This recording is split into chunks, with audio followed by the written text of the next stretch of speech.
You've got Javon Kinlaw, you've got Kalia Davis, you've got T.Y. McGill, and you've got Kevin Givens. And I don't think that they're going to keep all of them.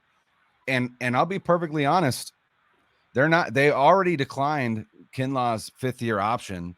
I think Kinlaw has to play his way on to this roster. I don't think he just makes it because he was a first rounder. That's over. You know what I mean? He's got to show something. And so I think of all those guys, he's the one that absolutely has the most to prove. Yeah, I think you're right.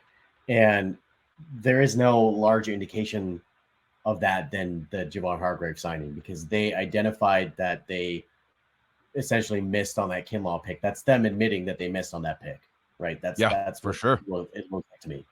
So that being said, Javon Kinlaw, first of all, his number one step is to remain healthy. I think that's been the biggest thing in his career, has been health and being able to be available.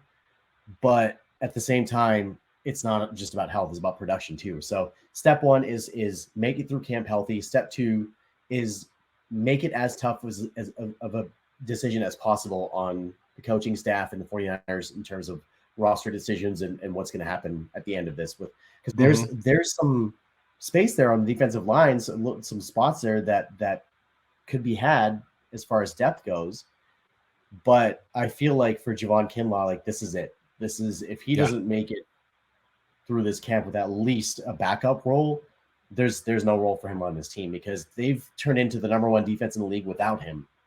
And they've shown that they can get by fine without him. And that's really unfortunate, because that's a first round pick that you invested in just a couple of years ago. And to be moving on already from that without any major production at all, I mean, that stings.